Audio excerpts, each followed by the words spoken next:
The mainstream media mob won't report on it, so I guess that's our job. Promises made, promises kept. President Trump has been in office just over a month, and the border is being sealed shut.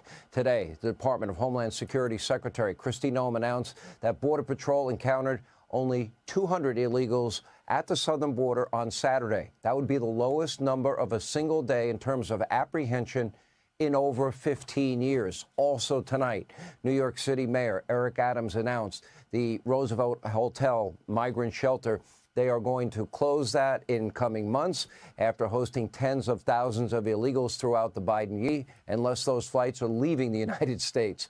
And the message that the border is closed is being heard so clearly by would-be illegals right now that, according to the AP, they are literally turning around and making one of the most, well, dramatic and dangerous parts of the journey north in reverse, because they know they won't be allowed in when they get here.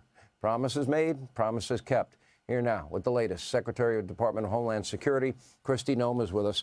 Well, let's start with the good news. Tell us about Saturday. Well, it's fantastic news, Sean, and a lot of fantastic news because of President Trump.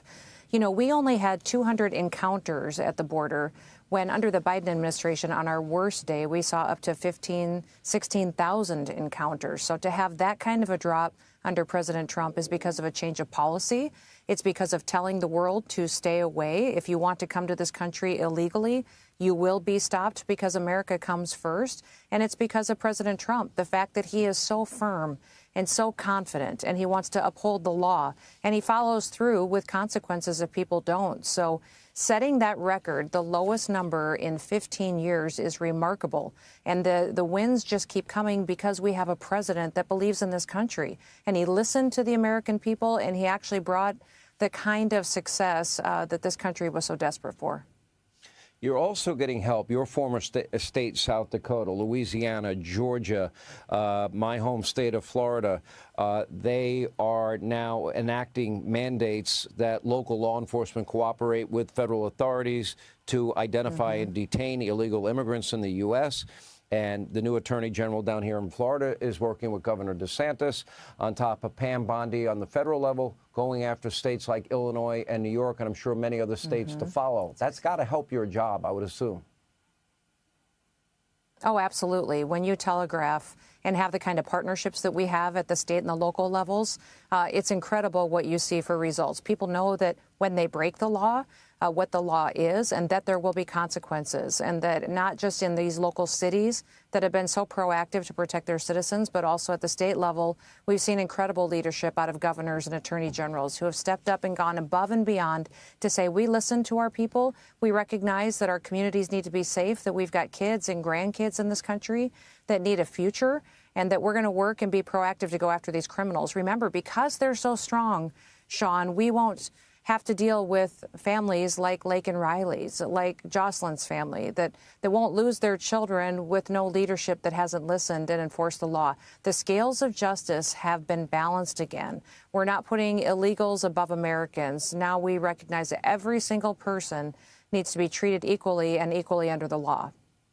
Are we finding, do you have an update? Are we finding any of the people that are responsible for tipping off these gang members or cartel members that are in the country illegally and hence putting ICE officials' lives in jeopardy because they lose the element of surprise?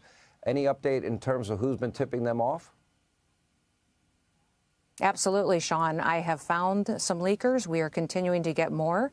They will be fired. There will be consequences. And remember, when they leak information to the press in order to blow an op, they are putting law enforcement lives in jeopardy. They are risking their lives and putting their families in the position where they'll have to live without those individuals any further. So you bet we have used every tactic that we have. If you remember, we talked just last week about how I'm using polygraphs to go after and to really interview these folks because we are a national security agency. I have that tool I can use. Also looking at their emails, looking at their communications. And it's amazing how these bureaucrats who have an agenda to stop the work that we're doing to bring safety to America, how they will sell each other down the river if it's just to protect themselves. So don't worry, I am doing everything to find these leakers and to get rid of them so that we can do our work and our law enforcement officers and agents can do it safely. Isn't that a crime? If you're tipping off gang members about a potential ICE raid and putting their lives in jeopardy, I've got to imagine that's a violation of some code somewhere. Absolutely. And when they are breaking the law, we are prosecuting and holding them accountable to it. So, we're not here to play games. This is about America. And any law enforcement officer that serves and partners not only with the Department of Homeland